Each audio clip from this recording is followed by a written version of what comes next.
اللہ کے نبی صلی اللہ علیہ وسلم کو سب سے پہلے جو بات سکھائی، اعوذ باللہ السمیع العلیم من الشیطان الرجیم، یعنی کہ تو محمد صلی اللہ علیہ وسلم بھی جب تک میری پناہ میں نہ آئے تو میں نے اس کو اتنی طاقت دی ہے کہ یہ تجھے بھی نہیں چھوڑ سکتا۔ وہ قابل غور بات جو ہے یہ ہے۔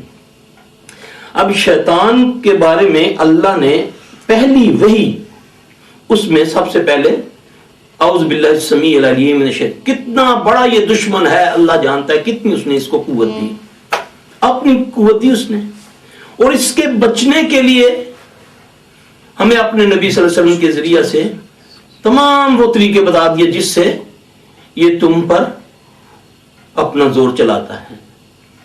اس کا زور ان پر نہیں چلتا جو توکل کرتے ہیں، کس پر؟ اللہ پر۔ توکل وہی کر سکتا ہے جو اللہ کو یکتا مانتا ہے، اللہ کو مشکل کشا مانتا ہے، اللہ کو حاجت روا مانتا ہے، اللہ کو بگڑی بنانے والا مانتا ہے، اللہ کو داتا، اللہ کو غوث مانتا ہے، وہی توکل کرتا ہے اللہ پر۔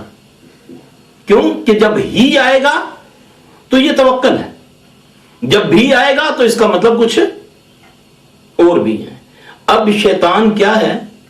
عرف عام میں ہمارے ذہن میں آتا ہے کہ جیسے شیطان کا ذکر آیا تو وہ ابلیس ہے، وہ آ کر ہمیں ورگلا رہا ہے، وہ اکیلا ہے، لیکن اس کی ذریت ہے جو آگے کام کرتی ہے۔ یہ صرف یہ جو صفت ہے اکیلا یکتا کائنات کا، وہ مالک جس کا نام اللہ ہے، وہ رب ہمارا مستوی العرش ہے، وجود کے ساتھ، علم و حکمت کے ساتھ ہر جگہ موجود ہے، حاضر نہیں ہے۔ حاضر لفظ چھوٹا ہے، چھوٹے کے لیے کہا جاتا ہے، باپ کے سامنے بیٹے کو حاضر کیا جائے۔ ساتھ ساتھ اس لیے میں یہ ساری باتیں کر رہا ہوں تاکہ بہت ساری ایسی باتیں ہیں جو ادب کے اس میں ہم کہتے ہیں مگر وہ توہین کے زمرے میں آتی ہے۔ تو اگر اللہ موقع دے تو جتنی استطاعت ہے اس کے مطابق آدمی آگاہ کر دے، یہ بھی اللہ کی طرف سے ایک فضل ہی ہے۔ لہذا میں کوشش یہ کروں گا کہ مختصر بات میں جو میرا مقصد ہے اللہ کرے آپ بھی سمجھ جائیں اور مجھے بھی اللہ توفیق دے میں سمجھا دوں اور کہہ سکوں۔ اب شیطان ایک، اس کی ذریت اللہ ایک، وہ سب کچھ، وہ مستوی العرش وجود کے ساتھ، اور وجود اس کا کیسا؟ لیس کمثلہ شیء۔ اس نے منع کر دیا کہ میرے بارے میں تم، میری مثل کوئی شے نہیں کائنات میں، اور نہ ہی میرے اوپر قیاس کرنا۔ ٹھیک ہے، شیطان وجود رکھتا ہے، نبی صلی اللہ علیہ وسلم فرمایا کہ یہ سمندر پر تختہ لگائے بیٹھا، پھر آگے اس کی ذریت ہے جو دنیا میں اس کے لیے کام کرتی ہے۔ یہ اللہ کا دشمن ہے، اور دشمن سے آگاہی کے لیے بہترین جنگجو، بہترین کمانڈر، بہترین وہ آدمی ہوتا ہے جو اپنے دشمن کے بارے میں جانے۔ جب وہ دشمن کے بارے میں جانتا ہے تو پھر جا کر وہ اس کا توڑ کرتا ہے اپنی استطاعت کے مطابق۔ اسی طرح اگر اللہ نے شیطان کو پیدا کیا، اس کو قوت دی، تو اس کے بارے میں ہمیں بتا بھی دیا کہ یہ میں نے پیدا کیا شر، اعوذ باللہ من الشیطان الرجیم، بسم اللہ الرحمن الرحیم، قل اعوذ برب الفلق من شر ما خلق۔ شر کس نے پیدا کیا؟ اللہ کی تخلیق ہے نا، لیکن ہمیں اس سے بچنے کا طریقہ بھی اللہ ہی نے بتایا اپنے پیارے نبی صلی اللہ علیہ وسلم کے ذریعہ سے۔ اور جب تک ہم شیطان کے معاملے میں اس کے بارے میں آگاہی نہیں ہمیں ہوگی، ہم اس سے نہیں بچیں گے۔ اس سے بچنے کے لیے ہمیں سب سے پہلے تو ایک اللہ پر ایمان لانا پڑے گا کہ اللہ کے سوا کوئی مشکل کشا نہیں، باقی ساری اللہ کی مخلوق، جن، فرشتے، انسان، نبی، ولی، سب اللہ کے محتاج، اللہ کسی کا محتاج نہیں۔ اللہ کائنات کی ساری مخلوق بیک وقت ایک ہو کر بولے، اللہ سب کی بات کو سمجھتا ہے، اللہ سب کے بارے میں جانتا ہے۔ یہ میرے اللہ کی ایک صفت ہے نا۔ تو کیا ابلیس ملعون کے پاس اس قسم کی صفت ہے؟ نعوذ باللہ، نہیں ہو سکتی۔ اب اس سے بچنے کے لیے سب سے پہلی جو بات ہم قرآن پڑھنے لگتے ہیں تو اللہ فرماتا ہے پہلے اعوذ باللہ پڑھو پھر اس کے بعد اس کو پڑھو، کیونکہ اس کو میں نے اتنی قوت دی ہے کہ یہ اسی سے تم کو گمراہ کر دے گا، کیونکہ اس کو قوت دی وسوسوں کی۔ صحابی فرماتے ہیں کہ رسول اللہ صلی اللہ علیہ وسلم جب نماز کے لیے کھڑے ہوتے نا، ہم جو تعاوذ پڑھتے ہیں ہم تو کہتے ہیں نا اعوذ باللہ من الشیطان الرجیم جب ہم سورت شروع کرتے ہیں، تو نبی علیہ السلام صلی اللہ علیہ وسلم جب پڑھا کرتے تھے، جب سورہ شروع کرنے سے پہلے سورہ فاتحہ آپ پڑھتے اعوذ باللہ السمیع العلیم من الشیطان الرجیم من ہمزہ ونفخہ ونفثہ، یہ محمد صلی اللہ علیہ وسلم، محمد صلی اللہ علیہ وسلم جن پر وحی کا پہرا ہے، لیکن اصول ہے اللہ کا کہ نبی پڑھیں گے تو اللہ کی پناہ میں آئیں گے، ٹھیک ہے۔ اب یہ کیا ہے، اے اللہ میں تیری پناہ میں آیا شیطان رجیم سے، اس کی پھونکوں سے، اس کے وسوسوں، اس کے جادو سے۔ اس کا مطلب یہ پھونکے بھی مارتا ہے، یہ وسوسے بھی ڈالتا ہے،